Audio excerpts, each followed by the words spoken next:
बिल्कुल ये जीवन की वो दवा है जिससे आप बिल्कुल ठीक हो जाएंगे यदि ये जीवन में उतार लें तो।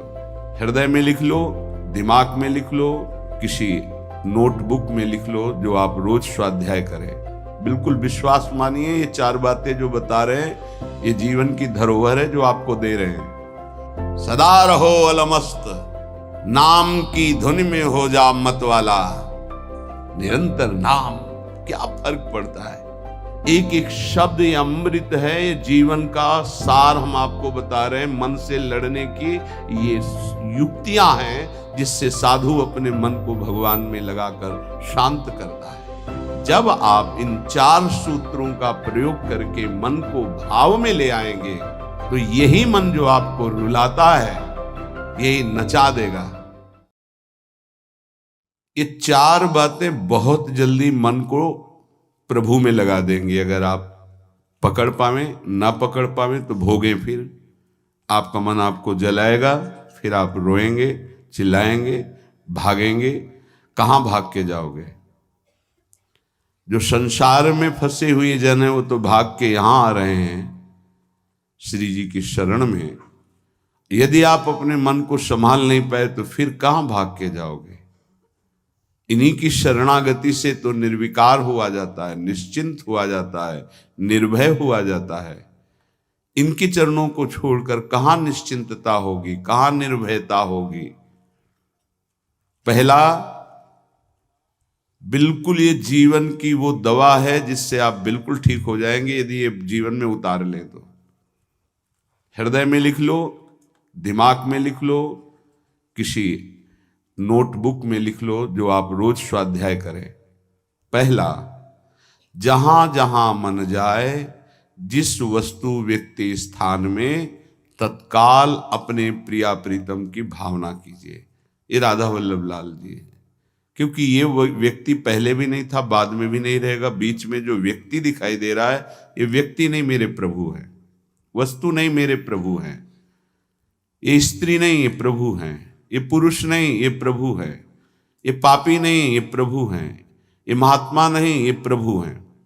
मान लो, सवाल हल हो जाएगा। दूसरा, जहां जहां मन जाए वहां वहां मिथ्यात्व भाव करके, हे सब माया का विलास, राधा वल्लभ श्री हरिवंश, राधा वल्लभ। और मन का एक स्वभाव है, जहां हम परिचय उसका ये जान जाते हैं स्वभाव का, तो हम उससे शासन में ले लेते हैं। लोग परिचय नहीं जानते हैं। जो ही आप जानेंगे ये भागाते हुए आ जाएगा। इसको सेकंड में भी कम समय में अधीन किया जा सकता है और पूरा जन्म लग जाएगा फिर भी अधीन नहीं कर पाओगे। बात को समझिए। ये 1 सेकंड में विश्व ब्रह्मांड में कहीं भी यदि इसका परिचय है वो तत्काल पहुंच जाएगा। वायु भी इसके समान वेगवान नहीं है। मन, अगर अमेरिका गए हैं, आपने वो दृश्य देखा है, कोई एरिया, महल, घर, जो भी 1 सेकंड के कम हिस्से में वो पहुंच जाएगा। ऐसे मन को प्रभु में लगाने के लिए जहां मन जाए, और जाना कि गया, इतना सावधान साधक होना। गया वो तत्काल आ जाएगा, उसको बुलाना नहीं पड़ेगा, वो तत्काल लग जाएगा। राधा वल्लभ श्री हरिवंश, राधा वल्लभ श्री हरिवंश, राधा वल्लभ। हो सकता है 5 बार न कह पाओ, फिर भाग जाए, फिर उसे लाना है। इसे कहते हैं अभ्यास योग। अभ्यास योग युक्तेन चेतसा नान्यगामिना। एक दिन ऐसा आएगा नान्यगामिना, ये जाएगा ही नहीं, ये नहीं जाएगा।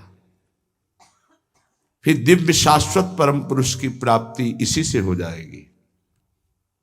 तीसरा, हमारे मन में जो सही स्फुरणाएं हो रहे हैं उसका सपोर्ट जरूरी है। विरोध से ही मन केवल काबू में नहीं होता है, सपोर्ट जरूरी है। अब सपोर्ट शब्द से कितना मन प्रसन्न हो रहा है, हर्षित हो रहा है, उस बात का सपोर्ट जो गुरुवाणी, शास्त्र, संतजनों की वाणी, उसके अनुकूल वो बोल रहा है। चलो आज हम तुम्हारी बात पूर्ण कर देते हैं। वो कहता है मुझे आज मीठा खाने की बहुत इच्छा है। ठीक है, हम श्री जी को भोग पधराते हैं, नाम कीर्तन करते हैं, आचमन कराते हैं, फिर उसको पा लेते हैं, बिल्कुल वो आपको भजन में विरोधी भाव नहीं पैदा करेगा। कहीं कहीं मन को सपोर्ट करना है, वो कहीं कहीं शास्त्र सम्मत गुरु आज्ञा के अंतर्गत सपोर्ट जरूरी है, जरूरी है। बिल्कुल विश्वास मानिए, ये 4 बातें जो बता रहे हैं ये जीवन की धरोहर है जो आपको दे रहे हैं। चौथी बात, जो शास्त्र विरुद्ध दोष वाली सलाह दे रहा है, बिल्कुल नहीं, बिल्कुल नहीं, बिल्कुल नहीं। जैसे वो जरूरी है सपोर्ट, ऐसे बिल्कुल सपोर्ट नहीं, बिल्कुल सपोर्ट नहीं, बिल्कुल नहीं। अब वो आपको जलाएगा। जैसे सपोर्ट शब्द से हर्षित हो गया, ऐसे बिल्कुल नहीं शब्द से वो शोकित हो जाएगा, अब आपको उदास कर देगा। जब उदास वो होगा तो आप उदास हो जाएंगे, कहीं मन नहीं लगेगा। आपको लगता है अब तो जीवन बेकार हो गया, तो मन लगना ही जीवन है क्या? अरे अभी आप समझे नहीं। सोहम तवैव आश्रितः, मैं प्रियालाल के आश्रित हूं। तो तन वांग मनोभीर, अगर ये नहीं लग पा रहे हैं तो मैं स्वयं प्रियालाल के आश्रित हूं, ये मुझे कैसे भ्रष्ट कर सकता है? तन वांग मनोभीर, शरीर वाणी और मन, ये हम समर्पित कर रहे हैं। तो शरीर वाणी मन, ये तीनों धोखा दे रहे हैं। शरीर बीमार हो गया है, जबान खराब हो गई है, मन गलत चिंतन करा रहा, तो हमारा बाल बांका भी नहीं कर सकता, क्योंकि सोहम तवैव आश्रिता, मैं स्वयं प्रियाजू की शरण में हूं। उपासक ये 4 बातें नोट कर ले, बहुत ये जीवन के लिए अत्यंत लाभदायक है। जब आपका मन आपको परास्त कर रहा है, जला रहा है, वो जलन सिर्फ मन को प्राप्त हो रही, आपको नहीं। आप बिल्कुल दूर हैं, आप दृष्टा हैं, आप साक्षी हैं उसके, आप स्वामी हैं उसके। यदि आप स्वीकृति नहीं देंगे तो आपसे पापाचरण नहीं करा पाएगा। आपको डरना नहीं कि अब मन में काम आ गया, क्रोध आ गया, अब तो मेरी दुर्गति हो जाएगी, बिल्कुल नहीं। देखो देखो जरा, इस पर विचार करो। क्या शरीर को त्याग देने से परम पद मिल जाएगा? दुखों की निवृत्ति हो जाएगी? क्या निर्विकारता आ जाएगी? नहीं। ऐसे शरीर को नष्ट करने वाले को प्रेत योनि मिलती है। प्रेत योनि महाभयानक कष्टदायी, जिसमें वो दरिया के समीप रहते हुए बूंद पानी नहीं पी सकता, केवल वायु भक्षण करके वो जलता रहता है। कितने समय तक, इसकी कोई सीमा नहीं है, युग युग बीत सकते हैं। ये मन जिसको तुमने अपना माना, कितनी दुर्गति का रास्ता चयन करा दिया। उपासक मस्ती सीखे। अरे चाहे गृहस्थ हो या विरक्त हो, भगवद आश्रित मस्त रहना सीखो। सदा रहो अलमस्त, नाम की धुन में हो जा मत वाला। निरंतर नाम, क्या फर्क पड़ता है मन सही है या गलत, क्या फर्क पड़ता है? क्यों? क्योंकि मैं स्वयं प्रभु के आश्रित हूं, मैं सच्चिदानंद का सच्चिदानंद अंश हूं। ना मैं कभी दूषित था, न दूषित हूं, न दूषित रहूंगा, और ना सृष्टि में किसी की सामर्थ्य है कि मुझे दूषित कर सके। इंद्रियां दूषित हो सकती हैं, मन दूषित हो सकता है, क्रिया दूषित हो सकती है। अब हम प्रभु के बल से इन इंद्रिय, मन और शरीर के दोषों का नाश करूंगा, ना कि इनके अनुसार चलूंगा। ये उपासक का स्वरूप है।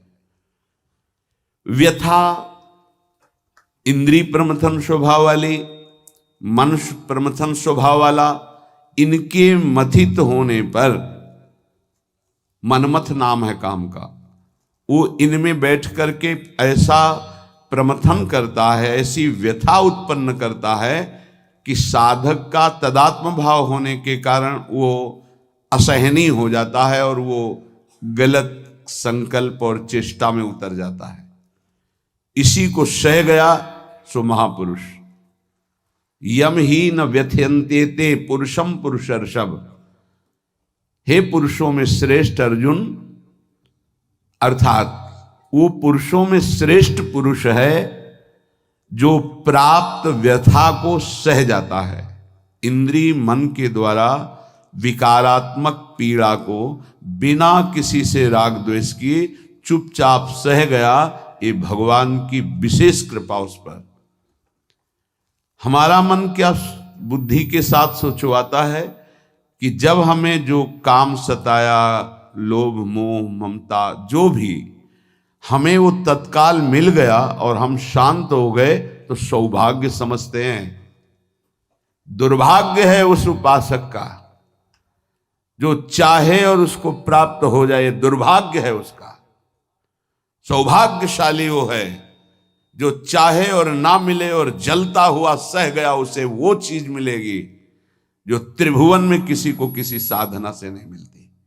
यम ही न व्यथयन्ते ते पुरुषम पुरुषर्षभ शम दुखा सुखाधीरम स्वमृतत्वाय कल्पते। वो अमृत पद का अधिकारी हो गया, वो अमर हो गया, अविनाशी हो गया, वो अविनाशी पद में आरूढ़ हो गया जो इस व्यथा को सह गया। व्यथा को सहने वाला वही होता है जो व्यथा का दृष्टा बनता है, भोगता नहीं। तुम दृष्टा हो, बात समझिए। आपने देखा आपका मन गलत चाह कर रहा है, ये आपने देखा, आप में नहीं है, मन में है। पर कहने को होता है कि मेरे मन में दोष आ गया, लेकिन मेरे मन में नहीं, वो मेरे में आ गया, मैंने स्वीकार कर लिया। यही दुर्दशा है माया के द्वारा की गई। इसी का नाम जड़ चेतन ग्रंथि है। यही चिज्जड़ ग्रंथि है जिसका नाश करते हैं वेदांत के द्वारा, भक्ति के द्वारा, योग के द्वारा, कर्म योग के द्वारा, सत्संग के द्वारा, शास्त्र स्वाध्याय के द्वारा। आपको विविध शास्त्रों का सार 5 मिनट में मिल गया। जो जीवन भर प्रयोग किया गया शास्त्र स्वाध्याय करके संतों की कृपा से, वो 5 मिनट में मिल गया। अगर इसे स्वीकार कर लें तो बहुत जल्दी आप महात्मा बन जाएंगे, चाहे गृहस्थ में हो या विरक्त में। महात्मा का संबोधन स्थिति से है, बाहरी किसी पद पदवी से नहीं। स्थिति होती है, उसे महात्मा कहते हैं। महात्मा शब्द भगवान के आगे भी लगता है, महात्मा श्री कृष्ण, ऐसा कई बार महाभारत में संबोधन हुआ। महापुरुष भगवान को कहते हैं, वंदे महापुरुष ते चरणारविंदम। जो भगवान में तन्मय हो गया वो महात्मा, जो भगवान में भगवत भाव को प्राप्त कर लिया वो महापुरुष। अर्थात भगवान और भगवान के जनों में अभेद स्थिति हो जाती है। अगर ये आज जो चर्चा हो रही इसको आप अपने जीवन में नहीं धारण कर पा रहे तो दुर्भाग्य है, जलोगे, रोगे, परेशान कर देगा तुम्हें मन। इसको बहुत बार सुनना। एक एक शब्द ये अमृत है, ये जीवन का सार हम आपको बता रहे हैं। मन से लड़ने की ये युक्तियां हैं जिससे साधु अपने मन को भगवान में लगाकर शांत करता है। जब हमारा मन भगवन्मय होने लगता है तो उसमें भाव का प्रादुर्भाव हो जाता है। फिर ये जो अभाव है इसी से कामनाएं प्रकट होती हैं। शब्द को पकड़ना, मन में सुख का अभाव ही भोगों की कामना पैदा करता है। मन में भगवत भाव ही निर्विकारता की स्थिति प्रदान करता है। जब आप इन 4 सूत्रों का प्रयोग करके मन को भाव में ले आएंगे तो यही मन जो आपको रुलाता है यही नचा देगा। पायो जी पायो मैंने राम रतन धन पायो, नाच पड़ोगे कि वस्तु अमोलक दी मेरे सतगुरु। निष्दिन बढ़त सवायो, रात दिन आनंद बढ़ रहा है, सदगुरु ने निहाल कर दिया। किसी को ऐसा लगता हो कि हाथ रखने से ये विकार नष्ट हो जाते हैं, आज तक हमने कहीं शास्त्र में नहीं पाया ऐसा, कई संतों से ऐसा नहीं पाया। सबने उपदेश दे करके, कृपा शक्ति दे करके साधन में लगाया और उसको परिपक्व किया, उपासक को बलवान बनाया। अगर ये आशीर्वाद से होता तो उपदेश ना देकर सबके हाथ माथे पे रख देते, भगवान सबका मंगल करें, सब निर्विकार हो जाएं। कभी ऐसा नहीं हुआ है, ना ऐसा हो सकता है। हम जब संतों के वचन पर श्रद्धा करते हैं और उसको स्वीकार करके आचरण में लाते हैं तो वही आशीर्वाद हो गया कि हमारा पुरुषार्थ सार्थक हो गया। हमारा प्रयत्न गुरुदेव के वचनों के अनुसार, प्रयत्न की शक्ति गुरु कृपा, तो आगे जो भक्ति का रंग वो गुरु कृपा, मोक्ष जो वो गुरु कृपा, भगवत साक्षात्कार गुरु कृपा। पर उसमें हमारी पूरी शक्ति उनकी आज्ञा पालन में लगी है, इसीलिए प्रधान कृपा हमारी हुई। हम प्रधान कृपा अपने ऊपर नहीं करते, और तो सहायक कृपा सब है। भगवान की कृपा मानव देह मिला, सत्संग मिल रहा है। गुरु की कृपा स्वीकार किया, मंत्र दिया, नाम दिया, उपदेश कर रहे हैं।